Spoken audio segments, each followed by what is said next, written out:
All right, ladies and gentlemen, so this is just going to be a rapid fire Big Ten college football preview where I go through all of the schedules. Yes, there are a ton of teams in this conference now with the Pac 12 schools joining, but we're just going to look through all the different schedules and really this analytical model here. This is the only thing that I use in terms of looking at schedules in depth. I know ESPN also has analytics, there's other sites, but in terms of digestible analytical schedule models, this is really the only one you can really look at. So taking a look at this projected Big Ten standings, you can see there's an expectation that Oregon, Ohio State, and Penn State will all make the playoff. I know common people are going to say, well, it's just Oregon and Ohio State. A lot of people don't like Penn State, but based on the analytics, based on how good their defense is going to be, and really how good Penn State's defense has been in the past, they should be a likely playoff team, even if they lose 3 games. And then you've got Michigan kind of as that fringe playoff team, maybe with like a 50-50 chance. They're very unpredictable based on the new head coach, based on the quarterback situation. And then USC is kind of that high ceiling team that could make the playoff, but they do have a very tough non-conference schedule. After that, you've got Iowa. It's going to depend on how easy their schedule is. We always know they have a good defense. Wisconsin, I'd be surprised if they made the playoff in this conference. Maryland, it's extremely unlikely. UCLA, it's extremely unlikely. Nebraska, even with the easy schedule, we're going to go over that. Probably starting a true freshman QB, they're not going to make the playoff. Rutgers, they're an improved team over the past few years, but they're not going to make the playoff. Washington, they made it all the way to the national title, but they lost a ton, and now they're in a much tougher conference. Minnesota, Illinois, Purdue, kind of just average teams. Northwestern playing at that practice field with their stadium being built right now. Michigan State all the way down to second last. I disagree with that. I think Michigan State, with the new coach, the transfer QB from Oregon State, they should be at least better than Northwestern, probably also better than Illinois as well. And then Indiana right now, the worst team in the Big Ten, no surprise there. So let's quickly run through all of the schedules and really what you're going to want to look at. If you see in the top left the win percentage right up there, and then you look down, you can see it with a team like Oregon, there's a lot of dark green. So a lot of these games Oregon is expected to win. Even that week 2 matchup with Boise State, people thinking Boise State's going to be a potential playoff team. Oregon at home with a 96% chance to win. That game's going to be on Peacock. Kind of annoying there. Even at Oregon State in the Civil War, they've got a 90% chance to win. At UCLA, 89% chance. The huge Ohio State game at home, right around a 50-50 chance. They're -1 according to betting odds right now. And then the other tough game for them will be at Michigan, where they're sitting at a 56% chance to win that one. They will not face Penn State, and they will not face USC either. They do get Washington at the end of the year. That game at Wisconsin might be tough because it's going to be cold. But Oregon with Dylan Gabriel, also the transfer QB, or excuse me, the transfer receiver Evan Stewart, they're going to be really good. They invested a ton into this team, and I would be shocked if they did not make the playoff. They're very likely to make the Big Ten championship game. People predicting Ohio State-Oregon rematch in the Big Ten championship game. Next, we do have Ohio State. You can see an extremely easy non-conference schedule. 3 straight games, basically almost 5 straight games where they're guaranteed to win. 99% chance, 99% chance, 99% chance, 98% chance at Michigan State. Boy, they really do not like Michigan State. And then a 94% chance at home against Iowa. It's funny, Iowa has the number 2 defense and the 118th ranked offense.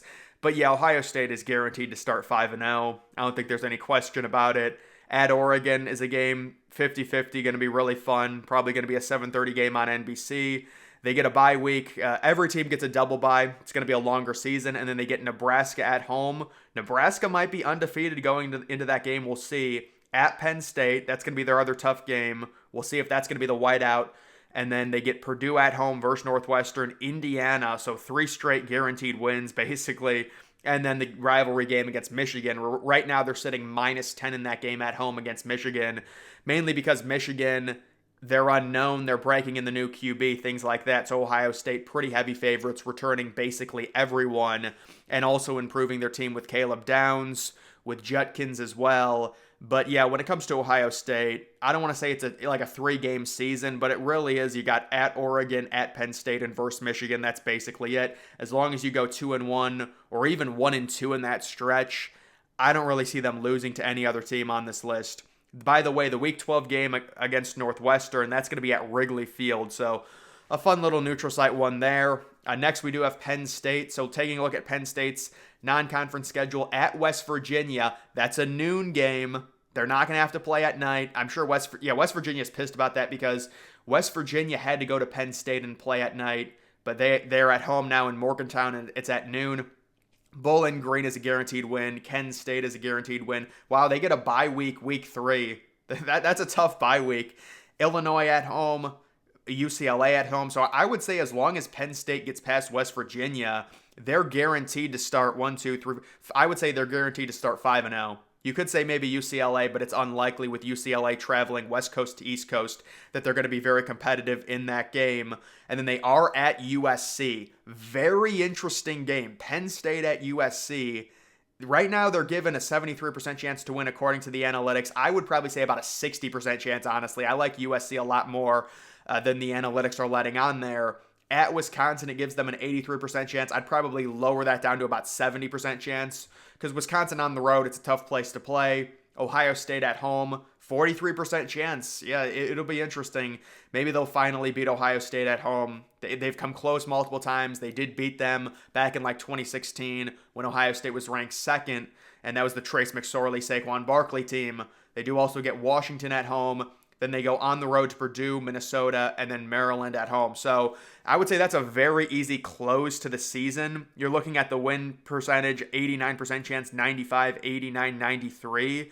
And the big thing with Penn State, again, they have a very elite defense. If you look at the left-hand side and you can see the defensive rankings, in 2023 they were 4th, 2022 they were 9th, 2021 they were 8th. Even going back further, they're pretty much guaranteed to be a top 25 defense, but this year they're projected to be a top 5 defense. So Penn State should have a very good defense. We will have to see on their offense. Moving on to the next team, it is Michigan. So Michigan's non-conference schedule is tough because they've got that week 2 game against Texas, which is basically a 50-50 game. I think that's no, that is a noon game. That is Big Noon took that game. So that's a tough break for Michigan playing, Texas at noon. That's, the crowd's not going to be great at noon. Normally they're better if it's the afternoon or at night.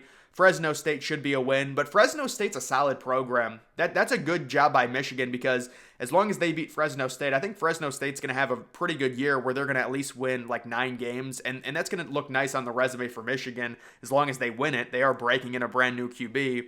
The Week 2 Texas game is going to be tough with Texas returning Ewers, all of the talent that they have. They've gotten some transfers as well. They're going to be a top 3 or top 4 AP preseason team, and Michigan is not going to have the experience that Texas has, especially with that being a Week 2 game. Arkansas State Week 3. Ohio State faced Arkansas State last year, I think, or was that the year before? But that'll be a guaranteed win.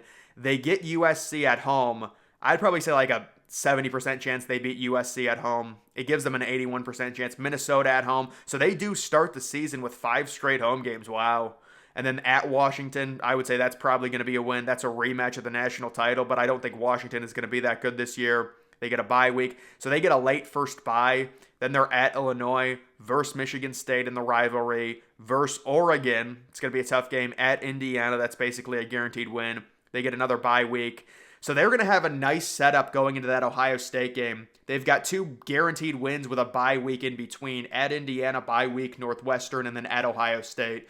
So that's a good setup for them. With Michigan, they're a fringe playoff team. Week 2 is huge because if you look at it, if Michigan loses 3 games, I still think they make the playoff. This is a 12-team playoff. Let's remember that.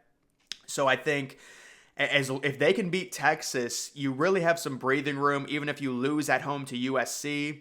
Even if you lose to Oregon at home, at Ohio State, this does seem like a pretty manageable schedule, I'm not going to lie.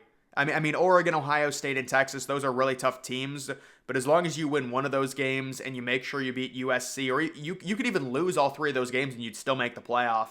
So we will see with Michigan moving on to USC, kind of just the high ceiling, low floor type team in the Big Ten. We're really not too sure on them. They always have a great offense, a horrible defense, but now with Alex Grinch getting fired, we will see. They get LSU. That's the Sunday night game, Week 1, at Allegiant Stadium. It's a neutral site game. That is a huge game for both of those programs. LSU is a fringe playoff team. That's a big game because Again, if we're citing the threshold of 3 losses, if you lose only 3 games and you're in the Big Ten or the SEC, you're going to make the playoff. That non-conference game is huge. Utah State at home, that's going to be a win you would think. At Michigan, I think they have a puncher's chance in that game, considering Michigan still going to have a new QB. They get Wisconsin at home, very winnable. At Minnesota is winnable. I'm sure they're happy they're facing Minnesota. What is that, October? October and not November. Imagine if they played in the snow. They get Penn State at home. That should be a fun game there at the Coliseum. At Maryland, very winnable. The Friday night game against Rutgers. Yeah, that game is starting, I think, at 11 o'clock Eastern because of the World Series or something. They had to push it back. Hilarious. But obviously, it's 8 o'clock Pacific time. At Washington, then they get a late bye. So they have a really early bye and then a late bye. Nebraska at home, that should be a win. At UCLA, that's a game you got to win if you're USC with the talent that they have. And then another very hard non-conference game, Notre Dame. They get Notre Dame at home, but that is a brutal non-conference schedule with LSU and Notre Dame. They dodge Ohio State. They dodge Oregon, but they still have a road game at Michigan, and they get Penn State at home. That is not an easy schedule for USC. Moving on to Iowa. So Iowa begins with with Illinois State at home, the FCS school. Then they got Iowa State and Troy, both home games you would expect. The Iowa State game, probably a toss-up. It's always a low-scoring rivalry type thing. I think that game's going to be on CBS. And then they're at Minnesota, probably a toss-up. They get their first bye. At Ohio State's a loss. But then they kind of do have a manageable schedule if you look at the win chance there. Washington at home, that game is winnable. At Michigan State is winnable. Northwestern and Wisconsin both at home, those are winnable. Friday night game at UCLA is winnable. Maryland and Nebraska, this is a very easy schedule for Iowa. Wow. So they are dodging a lot of teams here. There's no Michigan, there's no USC, there's no Oregon, and they have a very easy non-conference schedule. Illinois State, Troy. Although it looks like Troy's supposed to be pretty good this year. Yeah, Troy's ranked 62nd. Troy's supposed to be better than Michigan State and Northwestern. Good for Troy. But I think they're underrating Michigan State at least a little bit. Michigan State has a big roster turnover. I think the analytics they can't really account for it. But that is a very easy schedule. Moving on to Wisconsin. They begin with Western Michigan. So Western Michigan faces Wisconsin and then Ohio State. Wow. They got Western Michigan, then an FCS team, South Dakota, and then Alabama. Yeah, that's the big noon game. So that's an 11 a.m. Central start time for Wisconsin. I think that's a home and home with Alabama. That's like the first leg of the home and home. But they're only given a 12% chance to beat Alabama. It's just going to be one of those lower scoring games that Alabama wins like 24-17 early season. I think that's probably what's going to happen. Then they get a bye early on, and then they're at USC. Probably a loss. Purdue at home, that's a game you got to win. At Rutgers, you got to win that game. At Northwestern, you got to win that game. They get Penn State at home. Then they're at Iowa. That's going to be tough. They get another bye week. Oregon at home, at Nebraska, and Minnesota at home. This schedule reeks of 6-6, maybe 5-7. I do not like Wisconsin to. This is just a tough schedule in my opinion. I mean, I guess they avoid Ohio State and Michigan. But it is a typical Big Ten schedule now with USC, Oregon, Penn State, Alabama is another tough game, and then possibly losing another game like on the road at Iowa or on the road at Nebraska. So that'll be interesting there. Maryland, so Maryland replacing Tagovailoa, some other players as well. UConn at home should be a guaranteed win. Michigan State, that's a game you got to win. At Virginia, wow. So that's interesting. They play Michigan State week 2, a conference game that early. Virginia's a game, even though it's on the road, you got to win. FCS Villanova. They might start 5-0. Maryland actually might start 5-0. They're favored in all the games. I don't know if they'll win all of them. How are they only given a 92% chance to beat Villanova? I mean, Villanova must be a very good FCS team. We got to respect it. So they actually have... Oh, no, there are their 2 bye weeks. I was looking at week 0, and I thought it was a bye week. Then they face, they've got another one. They seriously might start 6-0, and then they get USC at home. Imagine Maryland is 6-0, and they get USC at home. They're probably going to be ranked like 20th.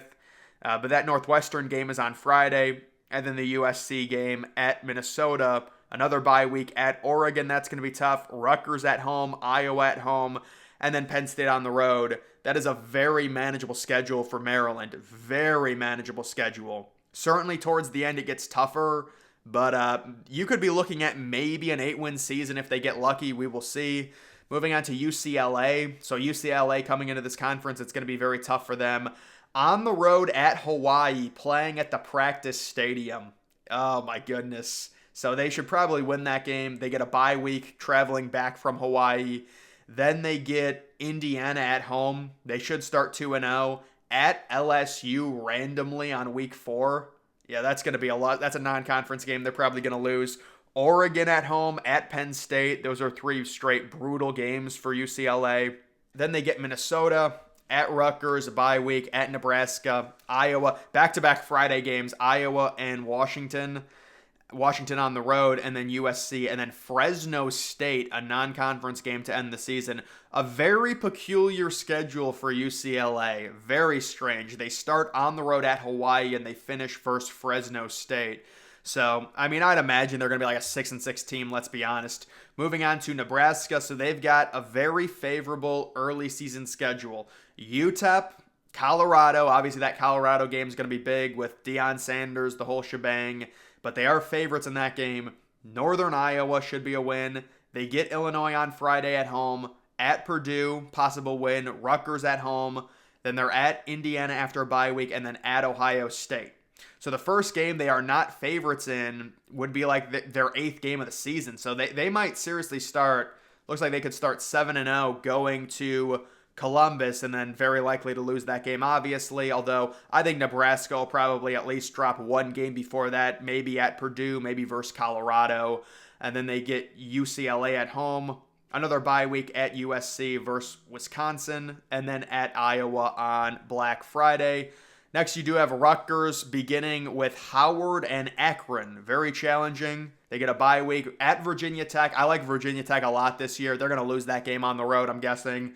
They do have a Friday night game versus Washington. That's winnable. At Nebraska versus Wisconsin versus UCLA. On the road at USC. Another bye week. Minnesota at home. On the road at Maryland. Illinois at home. And then at Michigan State. I'm trying to get through these teams. This is a lot of teams to do. The next one, I'm more so looking at the non-conference schedules, especially of these bottom teams, because it's just a mosh pit when it comes to a lot of these teams in conference. Many of them are going to go 500 or around there. Weber State, an FCS school, Western Michigan. Does Western Michigan have 3 straight? I don't know. I don't know.